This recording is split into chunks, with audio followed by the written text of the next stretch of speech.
As a real estate agent, getting social media to work for you can be hard. I mean, it's hard to get in the groove and it's hard to find a purpose for your social media. Today, I'm in Cocoa Beach, Florida with Eric Larkin, who is standing out from the crowd with his social media. This is the story of Agent Rise Coast to Coast. I'm Neil Mathwick, and after selling over 1,000 homes in Madison, Wisconsin, we bought an RV to travel the country to help real estate agents build careers they love. Come along with us on this wild journey across America. Not only is Eric using social media to connect with buyers and sellers in Cocoa Beach, but this is exactly how him and I met. We met through Instagram and Snapchat. They both seem to be popping at the same time, and I forget the hashtag or post that we ended up connecting on, but we certainly did connect, sort of following each other on the gram and on Snapchat. And we built our own little tribe around that. Now, when it comes to social media, there's many ways to stand out. And Eric has many tips that you need to note.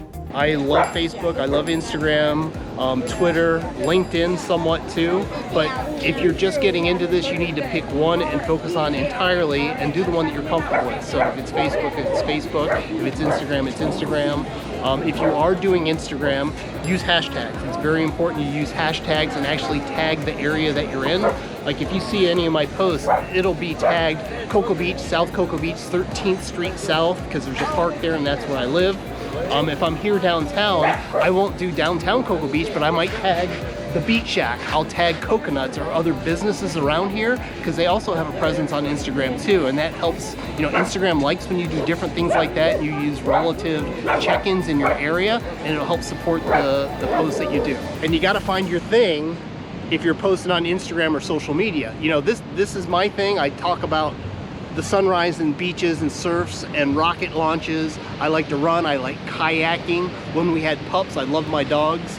And that's what I posted about more than anything because that was me, and that's how I attracted my tribe. So I did me to attract my tribe, and that's what you need to find if you're doing social media. You need to find what is you so you can attract the right people to work with. Social media is great for getting engagement, but when it comes to being found on Google or on YouTube, you have to have a strong searchable plan. And Eric is not only getting traction on Facebook and on Instagram, but he also has a very strong SEO plan. I think we were all doing YouTube at some fashion over the years, and it was like open houses or maybe tips for your buyer or breaking down the sales contract, which are all good things to talk about because it's evergreen and it's good to when you have a new buyer and they want to know what the terms are, active, contingent, pending of the sales contract. You could do a video and send it to them, and that's timeless. It's good for them, but it's not something that somebody's actually going to be searching for. My whole process with videos are I do the research first and I write out my blog. So I have a blog post that's ready to go. I take bullet points from that blog post, and then I do a video on that covering each post, and then I sync it together. Living in an area, moving to an area, the pros and cons of an area are 3 good videos that you should be doing, and then do that for each town that you work. So I've done Cocoa Beach, I've done Merritt Island, and my next set that I'm working on is Viera, Florida, and I'm gonna do that until I cover the whole county. If I do 2 or 3 videos a month, I'm happy, and I've got enough videos with the proper keywords in YouTube where the algorithm likes my content, and my past videos are getting shown, and my new videos when I put them up are also getting traction and action too. So even though 1 a week is ideal, it's not realistic for me, so you've got to find your goals, your schedule, your style, and do what works for you, but try to do 2 a month at minimum, and hopefully 3 or 4 will work out.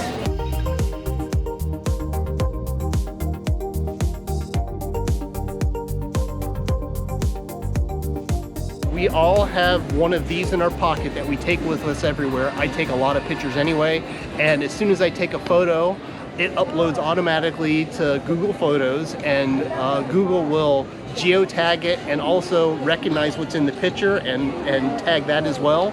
So if I'm doing something on the beach that involves palm trees, I just go to Google Video and I type in palm trees, and I have hundreds of choices to choose from, and I pick the coolest shots that make the most sense for that particular thing. So that's where I get my B-roll, either stuff I think about doing and I take it as I'm doing the actual video, or I'll go into Google Photos and I'll research my topic and find past photos that I've taken, so I don't have to worry about royalties or anything like that.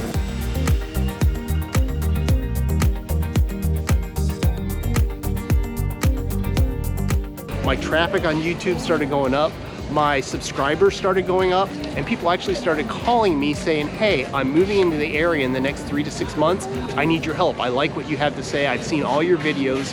When can we meet? And that's priceless. This weekend is a good example of YouTube working right for me.